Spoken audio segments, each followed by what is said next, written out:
출애굽기 23장 14절부터 19절까지의 말씀을 본문으로 해서요, 내게 절기를 지킬지니라, 내게 절기를 지킬지니라 라는 제목으로 말씀을 나누도록 하겠습니다. 구원 얻은 하나님의 백성에게 여호와 하나님께서 절기를 주시며 지키라 명령하십니다. 절기라고 하면은 특별한 날을 말합니다. 기억해야 될 날, 기념일을 말해요.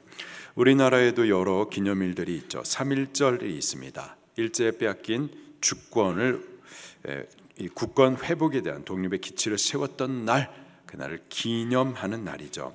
또 나라의 헌법이 세워진 날을 기념하여서 제헌절도 있고요.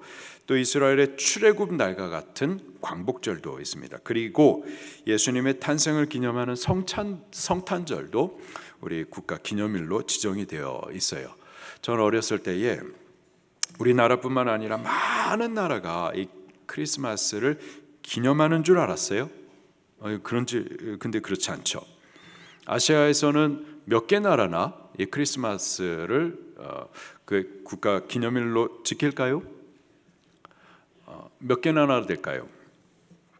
홍콩, 마카오, 그리고 대한민국 3개밖에 없어요. 그나마 홍콩도 이제 안 될 것 같습니다. 또 서방 국가로 구분이 되어 있는, 우리나라와 같은 아시아 국가가 아니라 서방 국가로 그렇게 구분이 되어 있는 일본도 성탄절을 기념하지는 않습니다. 이런 기념일은 빨간 달력에 빨간색으로 표시가 되어 있고 공휴일로 지정이 돼 가지고 직장도 쉬고 학교도 이제 쉽니다.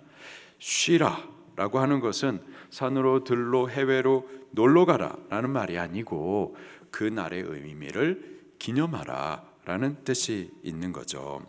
애굽 나라에서 종노릇 하다가 구원 얻고 이제 하나님의 나라 백성된 이스라엘, 그들에게도 기억해야 할 중요한 기념일, 절기를 여호와 하나님께서 지정하여 주시면서 그날은 학교도 가지 말고 일도 하지 말고 쉬라 말씀하시면서 그 날의 의미를 기념하라, 그렇게 가르쳐 주십니다.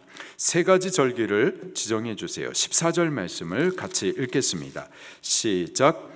너는 매년 3번 내게 절기를 지킬지니라. 아멘. 하나님의 절기는 총 7개가 있는데요. 그 중에 본문은 3가지 절기를 가르쳐 주십니다. 곧 무교절, 맥주절, 그리고 수장절이에요. 이 절기와 관련해 가지고 우리가 한 3가지를 같이 나누도록 하겠습니다. 첫 번째로 하나님께서 명령하신 이 3가지 절기들, 어떤 절기들이 있는지, 그리고 두 번째로 그 절기를 지키는 방법, 어떻게 이 절기를 지켜야 되는지, 그리고 마지막으로 이 절기들이 예표하시는 분이 계십니다. 누구실까요? 바로 예수님이십니다. 그리고 이 절기들은 예수님을 믿는 자들에 대한 복을 약속을 하고 있어요. 믿는 자들이 누리게 될 그 복들은 또 어떤 것들인지 같이 나누도록 하겠습니다. 첫 번째로 이 3 절기들은, 첫 번째 무교절 절기가 있습니다. 15절 말씀입니다. 시작. 너는 무교병의 절기를 지키라. 내가 내게 명령한 대로 아빕월에 정한 때에 1해 동안 무교병을 먹을지니 이는 그 달에 내가 애굽에서 나왔음이라. 빈손으로 내 앞에 나오지 말지니라. 아멘. 무교절은 무교병의 절기라고도 부릅니다. 무교병을 먹는 절기이기 때문에 그래요. 무교병은 누룩 없는 떡을 말합니다. 누룩은 죄를 상징하고요. 누룩 없는 떡을 먹는다라는 것은 죄를 먹고 마시던 삶을 끊는다라는 것을 의미해요. 이 무교절은 출애굽 사건을 기념하는 절기입니다. 이스라엘 백성은 애굽에서 430년 동안 종노릇을 해왔었습니다. 요셉을 알지 못하는 애굽의 새 왕조가 들어선 이후부터 이스라엘은 귀족이었었는데 이제 종의 신분으로 전락되고 심한 노역과 괴로움을 당합니다. 심지어 이스라엘 중에 태어나는 남자아기들은 다 나일 하수에 던져서 죽여버리라, 그렇게 죽임을 당하는 일까지 당해요. 애굽은 당대의 패권 국가였었고요. 바로는 절대 권력자입니다. 그 앞에 이스라엘은 스스로 구원할 아무런 힘이 없었어요. 그제야 비로소 그들은 그들의 조상의 하나님을 찾기 시작하고 도우심과 구원을 위해서 간절히 여호와 하나님을 부르짖어 기도합니다. 하나님께서 그들을 들으셨을까요? 여보세요? 하나님께서 그들의 간절한 부르짖음과 구원을 외치는 기도를 들으셨을까요? 우리가 절망의 자리에서 간절히 기도하면 하나님 우리를 들으시고 응답하십니까? 아멘. 과연 그렇습니다. 하나님은 이미 그들의 괴로움과 눈물을 보고 계셨고 또 그들을 위한 구원의 일들을 이미 준비해 오고 계셨어요. 우리 하나님, 그분은 구원의 하나님이십니다. 애국과 같은 막강한 힘, 바로와 같은 절대 권력자도 이길 수 없는, 그들을 넉넉히 이기실 수 있는 그런 만군의 주 여호와 하나님이십니다. 슬픔 당한 우리, 절망의 고통에서 부르짖는 우리를 들으실 뿐만 아니라 능히 도우시고 구원하시는 분이세요. 이스라엘 백성들은 전혀 모르고 있었지만 이미 하나님께서는 그들을 위해서 모세를 준비하고 계셨고 그를 그들의 구원자로 보내셔서는 애굽에 10가지 큰 재앙을 내리시며 이스라엘을 애굽에서부터 구원하십니다. 그렇게 구원하게 하시려고 바로를 향하여서 내 백성을 보내라 명령하시죠. 그런데 애굽의 바로가 이스라엘을 순순히 보내줬나요? 그렇지 않죠. 우리가 하나님 앞에 간절히 기도 몇 번 한다고 그래가지고 마귀가 쫓겨나고 또 문제들 곧바로 해결되나요? 항상 그렇지는 않습니다. 하나님께서 애굽에 10번의 재앙을 쏟아부으시고 당신의 능력을 확실하게 보이셨음에도 불구하고 바로가 이스라엘을 절대 그냥 내보내지 않습니다. 끝까지 발악하고 쥐고 놓아주지 않아요. 그래서 우리가 기도해도 안 되는구나, 포기해야 될까요? 이런 질병은, 이러한 문제는 하나님도 해결 못 하시는구나, 절망하고 슬퍼할까요? 아니죠. 바로가 아무리 발악하고 놓아주려 하지 않아도 하나님을 이길 수는 없습니다.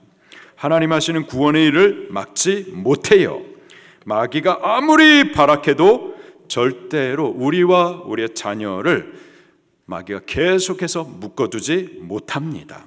마침내 하나님께서 구원하세요. 마귀의 괴로움으로부터 반드시 우리를 건져내십니다. 다만 우리에게 믿음이 필요해요. 그분을 전적으로 신뢰하는 믿음이 필요합니다. 그리고 믿음을 통해서 우리는 하나님의 구원을 반드시 보게 될 줄로 믿습니다. 결국 발악하는 바로에게 하나님께서 10번째 재앙으로 죽음의 천사를 보내 애굽 전역의 장자들을 죽게 하십니다. 왕의 아들로부터 일반 백성의 장자들 그리고 짐승의 첫 새끼까지 애굽에 있는 모든 장자들을 치세요. 애굽에 있었던 이스라엘 백성들은 어떻게 될까요? 그들도 애굽에 있었기 때문에 그들도 하나님의 진노 아래 있었고 진멸될 수밖에 없었습니다. 그러나 하나님은 그들에게 은혜를 베풀어 주세요. 심판받지 않고 구원 얻을 방법을 그들에게는 가르쳐 주시죠. 곧 순전한 어린 양을 준비해 그놈을 잡아 그 피를 문의 임방과 좌우 문설주에 바르게 하는 것이었습니다. 그들도 죄에 대한 하나님의 진노로 죽어야만 했지만은 그들을 대신하여 죄 없는 어린 양을 죽게 했었던 거예요. 그들을 대신하여 죽은 그 증거의 피를 문에 바르면 죽지 않고 생명을 얻을 수가 있었습니다. 그것이 하나님께서 그들에게 구원의 방법으로 주신 구원의 길이었었어요. 만약에 하나님께서 가르쳐 주신 구원의 길 외에 다른 방법으로 우리가 구원 얻을 수가 있을까요? 없을까요? 구원 얻을 수 없습니다. 혹은 비슷한 방법으로, 예를 들자면은 양의 피 징그럽잖아요. 피 죽여가지고 바르는 거 좀 그렇잖아요. 그래서 그냥 분홍색 페인트로 바르면 그러면 구원 얻을 수 있나요? 없나요? 구원 얻을 수 없습니다. 오직 한 가지 방법뿐이에요. 오직 하나님께서 지시한 방법 그대로 순종해야 구원을 얻을 수가 있습니다. 오직 대신 죽은 어린 양의 피를 통해서만 구원을 얻을 수가 있는 거예요. 오직 예수님의 십자가의 보혈만이 우리를 구원해 주실 수 있는 하나님께서 우리에게 주신 유일한 구원의 길입니다. 죽음의 천사가 애굽의 마을을 지날 때에 애굽의 장자들이 죽어갔고 애굽 전역에는 그 죽음으로 인한 애곡의 소리가 들렸었어요. 하나님께서 경고하신 대로 모든 장자가 죽었습니다. 절대 권력자였었던 바로의 아들도 이 죽음을 피할 수가 없었습니다. 오직 하나님의 말씀을 믿고 순종했던 자들만 피할 수가 있었었죠. 오직 말씀대로 양을 잡아 대속의 피를 집에 바른 자들만 구원을 얻을 수가 있었습니다. 죽음의 천사가 진문에 발라진 그 대속의 피를 볼 때 죽이지 않고 넘어갔어요. 심판이 넘어갔습니다. 사망이 넘어갔어요. 패스 오버 했습니다. 패스 오버, 유월한 거예요. 그래서 붙여진 이름이 유월절인 겁니다. 이스라엘 달력은요, 이 유월절이 있는 달을 해의 첫 번째 달로 시작을 합니다. 구원 얻고 새 생명이 시작된 그 날이 이스라엘의 정월, 한 해를 시작하는 1월이 되는 거예요. 그 달을 히브리 발음으로 아비브라고 말을 하고, 여기 15절 말씀을 보니까는 한국말 성경에서는 아빕월이라고 기록을 하고 있습니다. 우리 성탄절을 맞아가지고 세례 받으신 분들이 계실 텐데요, 세례 받는 그 날부터가 영적인 새 인생을 시작하는 첫 달 아빕월이 되는 줄로 믿습니다. 이렇게 아비벌 14일은 이스라엘의 유월절이에요. 이날은 심판이 넘어간 날, 사망이 넘어간 날, 바로의 종 노릇하던 곳에서부터 구원 얻은 날입니다. 이스라엘 백성은 이 날을 하나님의 절기로 구별하여 지키면서 하나님께서 구원해 주신 그 은혜를 기억하여 감사를 올려드렸습니다.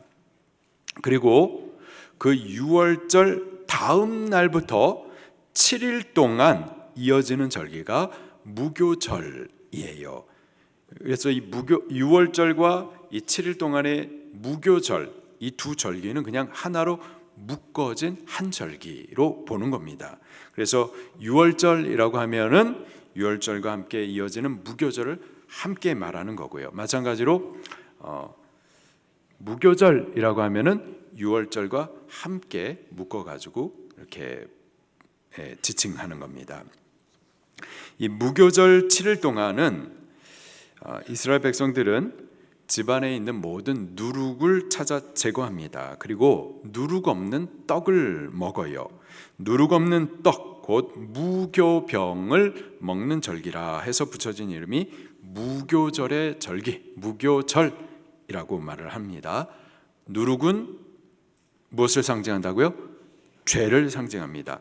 무교절 7일 동안 그 누룩을 제거하고 누룩 없는 떡을 먹는 것은 이제 구원 얻은 하나님의 백성이 되었으니 우리 지금까지 살아왔었던 그 죄를 찾아 버리고 또 죄 없는 거룩한 삶을 결단하는 것을 의미해요.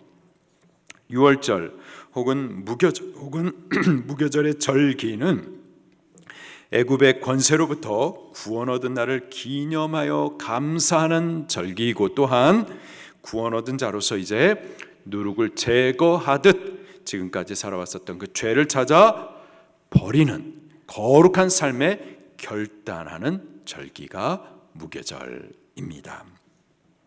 신약시대 사도 바울은요, 이 무교절과 관련해 가지고 고린도 교회 안에 있는 이 음행을 지적하면서 이렇게 말을 합니다. 고린도전서 5장 7절과 8절에 너희는 누룩 없는 자인데 새 덩어리가 되기 위하여 묵은 누룩을 내버리라. 우리의 유월절 양 곧 그리스도께서 희생되셨느니라. 이러므로 우리가 명절을 지키되, 여기서 말하는 명절은 어떤 절기일까요? 다시요. 신약시대에 사도 바울이 무교절과 관련해 가지고 고린도 교회 안에 있는 음행의 죄를 지적하면서 이렇게 말씀을 하고 있어요. 고린도전서 5장 7, 8절에 너희는 누룩 없는 자인데 새 덩어리가 되기 위하여 묵은 누룩을 내버리라. 우리의 유월절 양 곧 그리스도께서 희생되셨느니라. 이러므로 우리가 명절을 지키되. 여기서 말하는 명절은 무슨 절기예요? 무교절 절기죠. 무교절 절기가 직접적인 절기고 구원 얻은 성도의 삶을 지금 은유적으로 말을 하고 있는 겁니다. 우리가 이 명절을 지키되 묵은 누룩으로도 말고 악하고 또 악의에 찬 누룩으로도 말고 누룩 없이 오직 순전함과 진실함의 떡으로 하자. 성도의 신앙의 삶은 무교절을 지킨과 같습니다. 구원의 잔치를 누리는 거예요. 근데 어떻게 누리느냐? 누룩을 제거하듯 우리 안에 있는 죄를 찾아 버리는 거룩한 삶을 살아가는 겁니다. 여기 구약에 이스라엘 백성과 또 모세 그리고 바로와 무교절, 이는 다 예표와 예시들이죠. 이스라엘은 누구를 예표할까요? 택함받은 하나님의 백성을 예표합니다. 예수님 믿고 구원 얻은 우리들이 영적인 이스라엘, 참 이스라엘인 줄 믿으시기를 바랍니다. 구약의 이스라엘, 예수님 믿는 우리들을 말해주는 거예요. 또 이스라엘의 구원자 모세는 누구를 예표할까요? 그렇죠. 택한 백성을 구원하시는 예수 그리스도를 예표해 주십니다. 또 유월절 피 흘려 죽은 어린 양 역시 십자가에서 보배로운 피 흘려 우리 구원을 이루어 주신 예수님을 예표합니다. 이스라엘을 종노로 시키고 괴롭게 했었던 바로는 또 누구를 예표할까요? 여보세요? 대답 안 하시고 개기시는 거죠. 이스라엘을 종노로 시키고 괴롭게 했던 바로 누구를 상징해요? 사탄 마귀를 상징합니다. 우리가 이 땅에 살면서 하나님의 백성으로 이 땅에 사는 동안에 괴로움과 슬픔 당하고 저주 당하는 거, 이거 다 누구 때문이죠? 누구 때문이죠? 사탄 마귀 때문입니다. 나를 슬프게 하고 괴롭게 했었던 어떤 사람 아니라 누구라고요? 사탄 마귀예요. 이 사실을 좀 분명히 하셔야 됩니다. 우리의 대적이 누구라고요? 사탄 마귀. 이놈을 보지 못하고 사람을 우리의 싸울 대상으로 타겟으로 여기면서 자꾸 사람 원망하고 미워하는 동안에는 우리 싸움에서 이길 수 없습니다. 자꾸 누구 때문에, 누구들 때문에 이러는 동안에는 썩는 거예요. 우리의 원수, 우리의 대적은 누구죠? 사탄 마귀입니다. 이 사실을 좀 분명히 아셔야 돼요. 사탄 마귀가 하나님의 백성을 종노로 시키고 괴롭게 하는 바로와 같은 놈이에요. 그리고 구원 얻은 백성이 지켜야 할 이 무교절, 절기는 무엇을 의미할까요? 누룩과 같은 죄를 버리는 성도의 거룩한 삶을 의미합니다. 예수님 믿고 구원 얻은 우리는 성령 안에서 거듭난 자들이에요. 하나님의 백성으로, 영적으로는 이스라엘로, 참 이스라엘로 다시 태어난 겁니다. 우리가 받은 구원은 예수님의 십자가에서 흘리신 대속의 피로 이루어진 은혜입니다. 그의 흘리신 피가 우리의 모든 죄값, 곧 생명의 값을 치는 증거로 하나님 앞에 보여졌고, 우리는 그 피의 희생으로 죄사함도 받았고 또 구원을 얻게 된 거예요. 구원 얻은 성도의 신앙의 삶은 무교절 잔치를 누린과 같습니다. 구원의 은혜를 기뻐하며 구원 주신 우리 하나님 앞에 찬송하며 예배하는 거예요. 우리가 전에는 죄가 죄인 줄도 모르고 죄를 먹고 마시면서 즐거워했었는데, 그러나 이제는 유월절 양이신 예수님의 피로, 그 은혜의 피로 누룩 없는 새 덩어리가 되었으니 전에 먹고 마시고 즐거워했었던 그 죄를 찾아 버리고 누룩 없는 거룩한 삶을 살아가기 시작하셔야만 하는 겁니다. 두 번째 절기는 맥추절이에요. 이 맥추절은 첫 열매를 드리는 절기라 해서 초실절이라고도 하고요. 첫 열매가 보리이기 때문에 맥추절이라고 부릅니다. 이날은 또 6월절 다음 날부터 7일의 7주 후에 지키는 절기라 해가지고 77절이라고도 부르고 6월절로부터 50일째 되는 날 지키는 절기라 해가지고 오순절이라고도 불러요. 이 맥추절의 첫 번째 의미는 첫 열매입니다. 16절 말씀 전반절만 같이 읽겠습니다. 시작. 맥추절을 지키라. 이는 내가 수고하여 밭에 뿌린 것의 첫 열매를 거둠이니라. 아멘. 수고하여 밭에 뿌린 것의 첫 열매를 거두고서는 냉큼 내가 먹는 것이 아니라 그것을 주님께 가져와 감사를 올려드리는 거예요. 첫 열매라고 하면은 제일 좋은 것, 최고의 것을 말합니다. 민수기 18장 12절에 그들이 여호와께 드리는 첫 소산 곧 제일 좋은 기름과 제일 좋은 포도주와 곡식을, 제일 좋은 것, 최고의 것, 가장 큰 가치, 그것을 여호와 하나님 앞에 가져오라 명령하십니다. 여호와 하나님을 최고로, 제일로, 첫 번째 순위로 가장 귀한 가치로 인정하며 섬기라라는 의미인 거예요. 우리가 섬겨 예배하는 하나님, 그분은요 첫 번째 것, 제일 좋은 것, 최고의 것 받으시기에 합당하신 분이십니다. 우리는 그분께 첫 번째 것, 제일 좋은 것, 최고의 것을 올려드려야 함이 마땅해요. 왜냐하면 그분이 먼저 우리에게 최고의 것을 주셨기 때문에 그렇습니다. 요한복음 3장 16절에 하나님이 세상을 이처럼 사랑하사 독생자를 주셨으니, 누구를 주셨으니? 독생자를 주셨으니, 독생자 하나밖에 없는 당신에게 있는 유일한 아들, 최고의 것을 우리에게 주셨어요. 많이 있어서 그 중에 하나 남는 것 주신 것이 아니라 하나뿐인 독생자를 주셨습니다. 당신에게 있는 유일한 것, 최고의 것, 가장 귀한 것을 우리에게 주셨어요. 우리 같이 못돼 처먹은 죄인을 위해서 대신 죽을 속죄의 양으로 십자가에서 피 흘려 죽도록 기꺼이 내어 주셨어요. 그 큰 은혜 받은 우리도 마땅히 우리의 가장 귀한 것, 최고의 것을 하나님 앞에 섬겨드려야 함이 마땅한 줄로 믿습니다. 그렇다면 우리가 드릴 수 있는 첫 열매, 어떤 것들이 있을까요? 농사짓고 첫 번째 수확물, 그것을 하나님 앞에 올려드리는 거죠. 직장에서 받은 첫 번째 월급, 그것을 하나님 앞에 올려드리는 겁니다.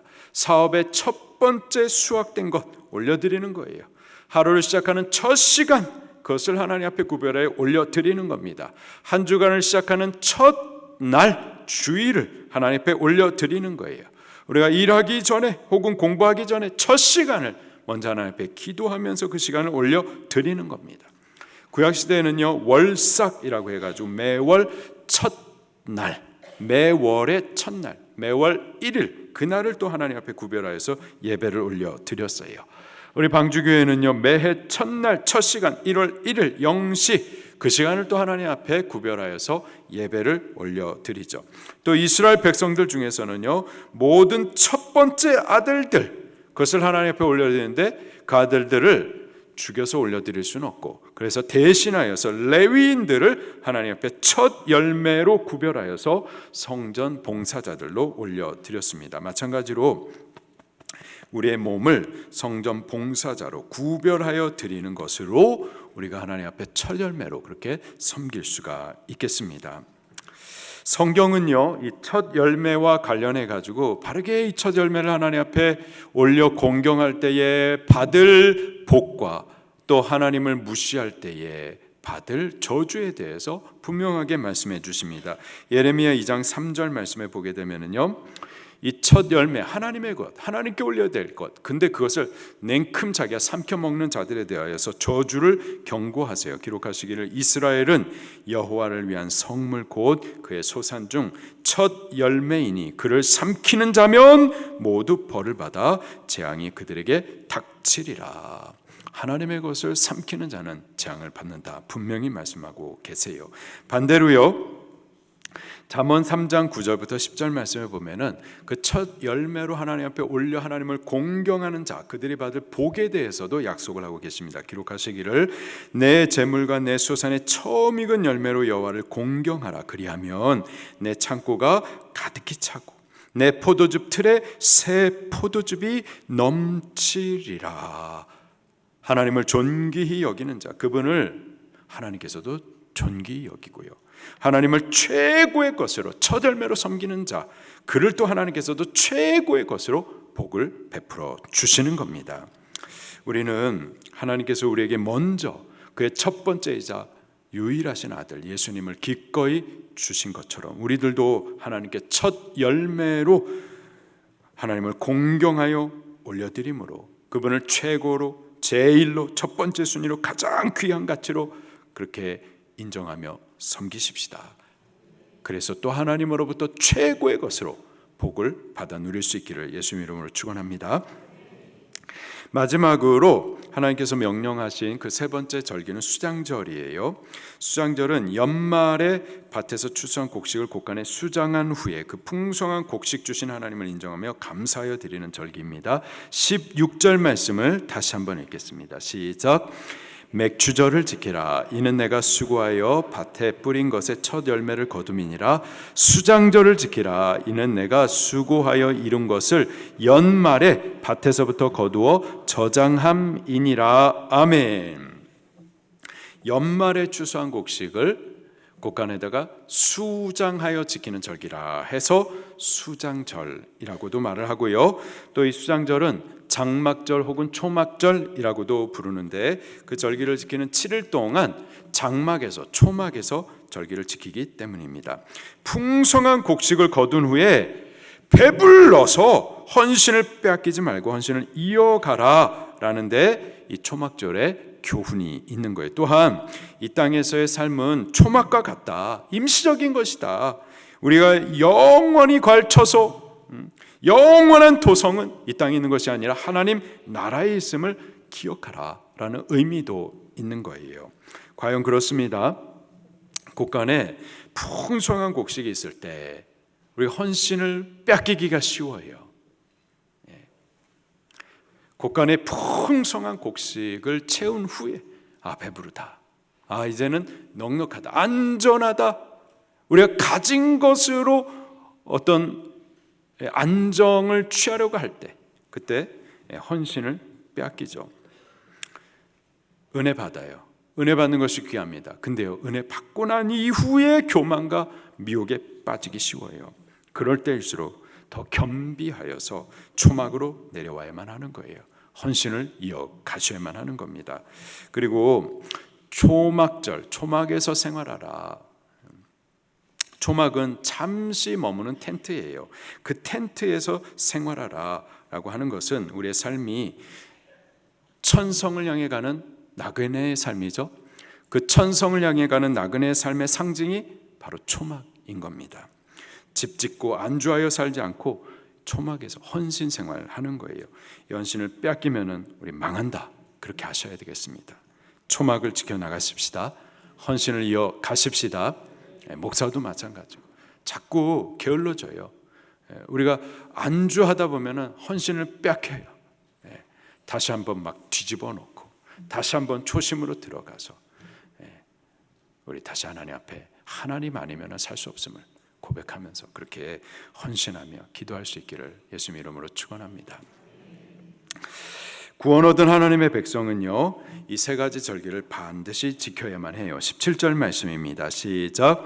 내 모든 남자는 매년 3번씩 주 여호와께 보일지니라. 반드시 이 절기를 위하여서 하나님께서 정하신 제단에 올라와 절기를 지켜야만 합니다. 절기를 지키는 방법도 가르쳐 주세요. 먼저 하나님께 나와 예배하되 빈손으로 나와서는 안 되고 가장 좋은 예물을 구별하여 드리라 말씀하십니다. 15절 다시 한번 읽겠습니다. 시작. 너는 무교절의 절기를 지키라. 내가 내게 명한 대로 아비벌의 정한 때에 이래 동안 무교병을 먹을지니 이는 그 달에 내가 애굽에서 나왔음이라. 빈손으로 내 앞에 나오지 말지니라. 아멘. 신명기 16장 17절 말씀에는 또 이렇게 가르쳐주고 있습니다. 너희 가운데 모든 남자는 1년에 3번 곧 무교절, 7.7절, 초막절 같은 절기들이에요. 내 하나님 여호와께 택하신 곳에서 여호와를 배웁되 빈손으로 여호와를 배우지 말고 각 사람이 내 하나님 여호와께 주신 복을 따라서 그 힘대로 드릴지니라. 구속의 은혜 베푸신 복과 은혜에 감사해서 너 받은 은혜대로 힘대로 힘을 다해서 예물을 구별하여 하나님 앞에 올려드리라 라는 거예요. 19절 말씀에도 보면은요, 우리 같이 한번 읽겠습니다. 19절 시작. 거둔 열매에 가장 좋은 것을 가져다가 너의 하나님 여호와의 전에 드릴지니라. 너는 염소 새끼를 그 어미의 저주로 삼지 말지니라. 아멘. 내 토지에서 처음 거둔 열매 그 가운데서도 가장 좋은 것을 가져다가 너의 하나님 여호와의 전에 드리라. 그래서 우리가 매 주일마다 주정헌금을 드리되 절기 때에는 또 절기헌금을 더 구별되게 힘을 다해서 올려 드리는 거죠. 또 절기를 지키는 두 번째 방법이 제물의 피를 유교병과 함께 드려서는 안 됩니다. 18절 말씀을 같이 읽겠습니다. 시작. 너는 내 제물의 피를 유교병과 함께 드리지 말며 내 절기 제물의 기름을 아침까지 남겨두지 말지니라. 제물의 피는 우리의 죄를 대신해서 죽으신 예수 그리스도의 그 희생을 상징합니다.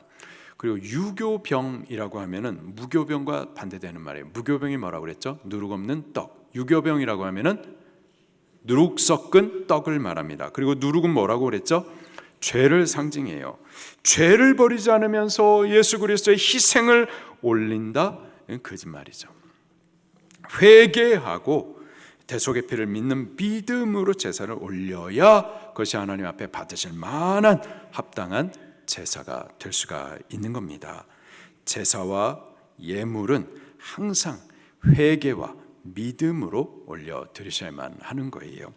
세 번째, 절기의 희생의 기름을 아침까지 남겨두지 말라라고 또 경고를 하고 계세요. 그날 바칠 것은 그날에 바쳐야 하고 남기지 말아라 라는 뜻입니다. 아침까지 남겨두는 동안에는 그 변질되고 상할 염려가 있습니다. 희생의 기름은 주께 드리는 헌신과 헌물을 상징해요. 헌신과 헌물, 그 감동이 있을 때 빨리 드려야지 그 감동을 있는데도 불구하고 아침까지 남겨두게 되면은 그 감동이 변질되기 시작을 하는 거죠. 미루면 변질되고 받으실 만한 예물로 드리지 못할 가능성이 큽니다. 우리에게 감동이 있을 때 즉시 순종해 드려야만 하는 겁니다. 이상은 하나님께서 명령하신 세 개의 절기들을 지키는 방법들이었었고요. 이 절기들은 궁극적으로 누군가를 예표해 주세요. 누구시죠? 예수 그리스도를 예표해 주십니다. 그리고 그 예수 그리스도를 믿는 우리들에게 복을 약속해 주시는 거예요. 첫째로 예수님은 심판을 넘어가고 사망을 넘어가고 이스라엘 구원을 주셨던 유월절 희생의 양의 원형이 되시는 분이십니다. 세례요한은 예수님을 볼 때 보라 세상 죄를 지고 가는 하나님의 어린 양이로다 이렇게 소개를 해주고 있어요. 어린 양.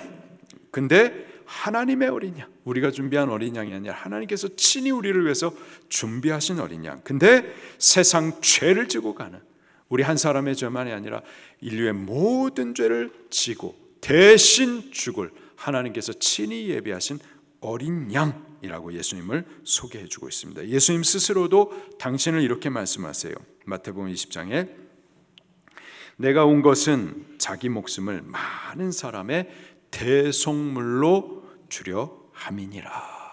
많은 사람의 대속물이 되시기 위해서 오신 분이 예수님이십니다. 이스라엘 백성이 애굽의 주권자 바로 아래 종노릇하며 심한 노역과 괴로움을 당했었던 것처럼 이 땅에 사는 동안 모든 사람은요 세상의 주관자 마귀의 종노릇하며 저주와 사망 아래서의 고통을 당할 수밖에 없습니다. 그리고 아무도 스스로 이 죄와 죄 저주에서부터 스스로를 구원할 수 없어요. 하나님께서 우리를 불쌍히 여기시고 저주와 사망에서 벗어날 구원자로 예수 그리스도를 주셨습니다. 그 예수님이 순전하여 흠없고 티 없는 어린 양처럼 우리를 위하여서 피 흘려 문설주에 발라진 그 희생의 피를 예수 그리스도께서 십자가에서 흘려 주셨습니다. 그 예수님을 믿는 자마다 이제는 바로와 같은 마귀의 권세에서부터 구원받아 하나님의 거룩한 백성이 되는 복을 누릴 수가 있게 되는 거예요. 두 번째로 예수님은 부활의 첫 열매가 되시는 분이십니다. 맥주절, 첫 열매의 절기, 초실절 역시 예수님 안에서 우리가 받을 복을 약속해 주고 있죠. 고린도전서 15장 20절부터 그러나 이제 그리스도께서 죽은 자 가운데서 다시 살아나서 잠자는 자들의 첫 열매가 되셨도다. 사망이 한 사람으로 말미암았으니 죽은 자의 부활도 한 사람으로 말미암는도다. 그러나 각각 자기 차례대로 되리니 먼저는 첫 열매인 그리스도요 다음에는 그가 강림하실 때 그리스도께 속한 자요. 예수님은 죽은 자 가운데서 다시 살아나셨습니다. 새 몸을 입고 부활하셨어요. 그분의 부활은 우리들의 부활의 확실한 증거, 첫 열매로서의 부활입니다. 첫 열매가 나무에서 익는 것처럼 이제 그 열매가 익어간 같이 계속해서 열매들이 따라 맺혀질 것처럼 예수님께서 죽은 자 가운데서 부활하신 것처럼 예수님 믿는 우리들도 예수님 안에 있는 그 부활에 참여하게 될 것을 약속해 주시는 겁니다. 마지막으로 수장절은요, 연말에 추수한 곡식을 거둬들여 가지고 곳간에 수장하여 감사하는 절기죠. 이도 역시 그리스도 예수 안에서 영원한 소망을 예수님 믿는 우리에게 약속해 주십니다. 곧 예수님 믿어 성도된 알곡 성도들을 세상 끝날에 예수님 다시 오시는 그때에 추수의 때에 다 만국 가운데서 모아서 저 천국 곳간에 들여서 저 천국 곳간에서 더 좋은 추수의 절기를 지키게 할 것을 약속해 주시는 겁니다. 여러분은 예수님을 믿으십니까? 그러면은 그 믿음으로 말미암아 예수 그리스도의 피가 우리의 모든 죄를 씻고 그리고 사망에서부터 생명으로 옮기신 줄 믿으시기를 바랍니다. 그 예수님을 믿는 믿음 안에서 우리들도 예수님처럼 부활의 영광에 참여하게 될 것을 믿으시기를 바랍니다. 알곡 성도가 돼서 예수님 다시 오시는 그때에 천국 곳간에 우리를 들이셔서 더 좋은 찬송과 예배, 더 큰 기쁨을 주와 함께 영원토록 누리게 될 것을 믿으시기를 예수님 이름으로 축원합니다. 우리 말씀 붙들고 통성으로 기도하시겠습니다.